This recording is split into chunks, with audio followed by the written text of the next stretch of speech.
Yo, welcome to the backstop. Shout out to the folks that grew up watching or playing baseball.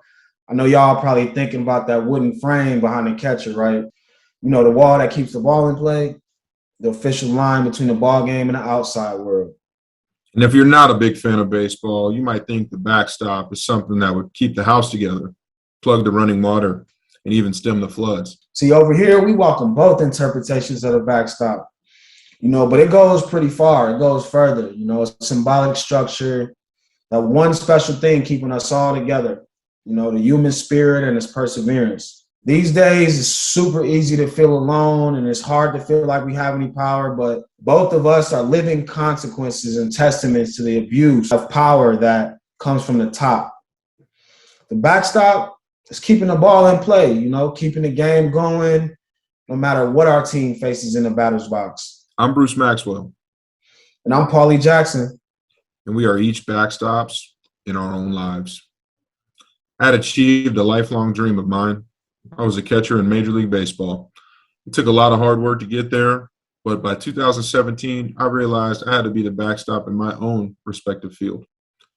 I felt compelled to stand for purpose and fight the rampant inequality that's seen all across our communities. Police keep killing unarmed people with impunity. Black lives are perpetually under pressure. And that's why I knelt for the national anthem when I was playing for the Oakland Athletics. And that's why I'm battling back to this day to make it back to the big leagues and continue advocating for the people.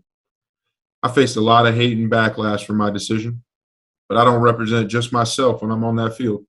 I represent my people, my community, and those in the field fighting for liberation.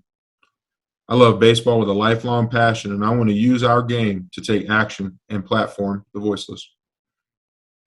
See, I was a little different. I faced a sudden nightmare a couple years ago when my brother Jacob Blake, he was shot 7 times in the back by Kenosha police.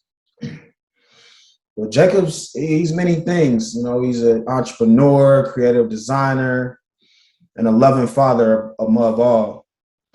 But now he's a contemporary civil rights hero, a real pillar in the game. But, throughout this process, he showed some real superpower. He showed faith, he showed strength. He survived an attack on his life, so we realize he's here for a bigger purpose. Me, I'm my brother's keeper. And I became the backstop for my whole family, holding it down for everything we needed, like travel accommodations, hospital stuff, GoFundMe, and even children that needed to be situated for school in a time where, things weren't accessible. But in the midst of all of this, something wild happened. NBA champion Milwaukee Bucks, they withheld their labor. They refused to play ball. They went on strike, staying in the locker room, and they ended up talking to the state's attorney general and the lieutenant governor. They showed solidarity with Jake and my family that I've never seen before. Other athletes were calling me, asking me how they can help my bro, how they can help my family. But we were thinking long term.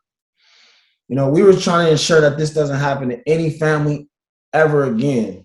Jake and I, we started an organization called Edifye that connects athletes like, Bruce himself, the champion Milwaukee Bucks, to the local grassroots efforts in their cities.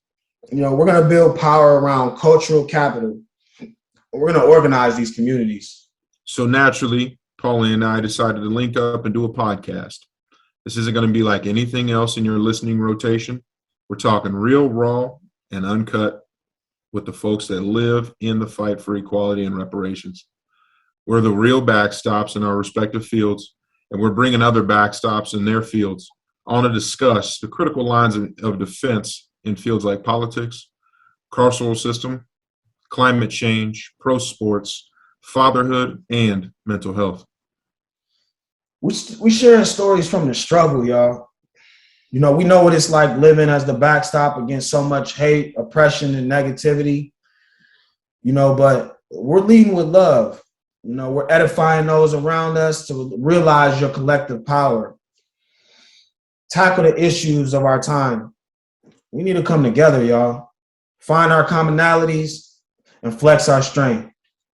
We look forward to chopping it up with all of you, getting honest, and even learning together.